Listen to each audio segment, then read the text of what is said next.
Pada suatu hari Rasulullah SAW ditemui oleh malaikat Jibril. Rasul pun bertanya, "Ada apa wahai Jibril?" Jibril menjawab, "Wahai Muhammad, sesungguhnya hari ini Allah Subhanahu wa Ta'ala sedang mengobarkan nyala api neraka, dan seluruh para malaikat amat ketakutan.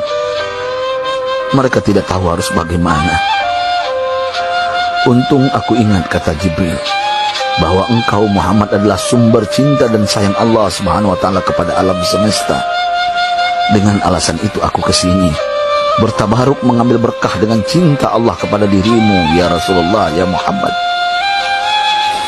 Rasulullah terdiam beberapa saat, kemudian bertanya lagi, "Wahai Jibril, ceritakan padaku bagaimana neraka itu sesungguhnya."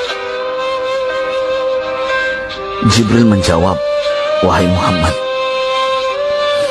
neraka itu bagaikan lubang-lubang yang terdiri dari 7 tingkat. Jarak antara satu lubang dengan yang lain ialah perjalanan 70 tahun. Lubang paling bawah adalah lubang yang paling panas." Nabi SAW meneruskan pertanyaannya, "Lalu siapakah penghuni lubang-lubang neraka itu, wahai Jibril? Sampaikan kepadaku, Jibril." Jibril menjawab, "Lubang yang paling bawah diciptakan untuk orang-orang munafik. Lubang yang berikutnya untuk penyembah berhala, lalu untuk penyembah bintang dan matahari."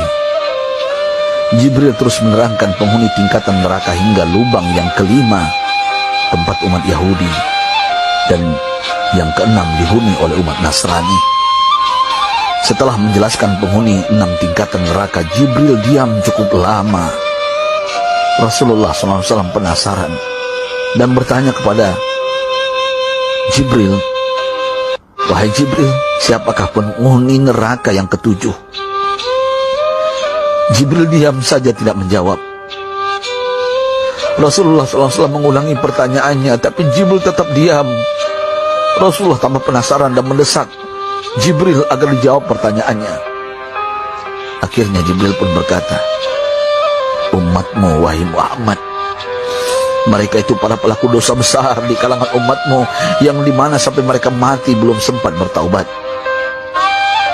Mendengar jawaban Jibril, Rasulullah langsung jatuh pingsan.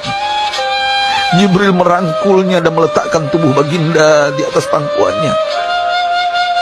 Tak berapa lama Rasulullah SAW sadar dan langsung menangis bersimbah air mata dengan terisak-isak. Rasulullah mempertegas pertanyaannya, "Wahai Jibril, apakah benar ada di antara umatku yang masuk neraka?" Jibril menjawab, "Benar, wahai Muhammad, pelaku dosa besar di antara umatmu yang belum bertaubat." Setelah itu Rasulullah menghadap kiblat dan sujud kepada Allah dalam isak tangisnya. Sesekali dengan suara pelan beliau membisikkan kata-kata, "Ummati ya Rabb, ummati, ummati, ummati." Beliau SAW tidak mengangkat kepalanya dalam keadaan seperti itu selama 3 hari 3 malam, kecuali setiap Bilal bin Rabah mengumandangkan azan, barulah beliau bangkit untuk menjadi imam, dan setelah itu kembali sujud lagi. Pada hari ketiga Abu Bakar menyadari hal ini, beliau mengetuk pintu Rasulullah dan mengucapkan salam 3 kali, namun tidak terdengar jawaban. Abu Bakar sedih dan berseru di hadapan pintu Nabi besar Muhammad SAW, "Apakah ada jalan untuk masuk ke rumahmu ya Rasulullah?" Tetap tidak ada jawaban. Di jalan Abu Bakar bertemu sahabat Umar. "Mengapa engkau menangis, wahai Abu Bakar?" kata Umar. Abu Bakar menceritakan keadaan Rasulullah SAW. Maka Umar pun melangkah menuju rumah Rasulullah dan terjadilah hal yang sama. Umar pun pulang dan menangis. Di jalan Umar bertemu sahabat Salman Al-Farisi. Dengan terisak Umar bercerita kepada Salman hingga membuat dia amat sedih, namun tidak berani mengulangi hal yang sama.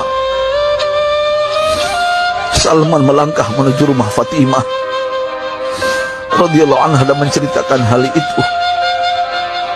Setengah berlari Fatimah menuju rumah ayah tercinta dan mengetuk pintu sambil mengucapkan salam. Mendengar suara lembut putri tercinta, sejuklah dada Rasulullah. Beliau bangkit dari sujud dan membuka pintu. Alangkah terkejutnya Fatimah melihat Rasulullah, ayah tercinta, amat kurus dan pucat. Fatimah memeluknya lalu menangis. Wahai ayah, apa yang terjadi?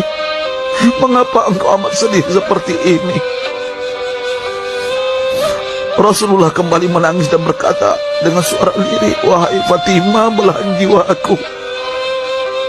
Bagaimana mungkin aku tidak sedih sedangkan Jibril mengatakan akan ada kelak umatku yang akan masuk neraka.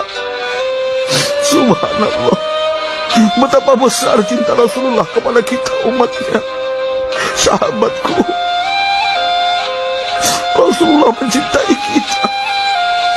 Antaman ma'aman ahbabta, engkau akan berkumpul dengan orang yang kau cintai. Mari kita mencintai baginda Nabi besar Muhammad SAW yang mencintai kita umat yang tidak rela kita masuk neraka.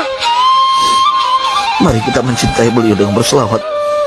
Sahabatku, sampaikan, Rasul mengajarkan kepada kita, man dalla ala khairin falau mislu ajri fa'ilih. Siapa yang menunjukkan kepada kebaikan, maka dia akan mendapatkan pahala seperti orang yang mengerjakannya.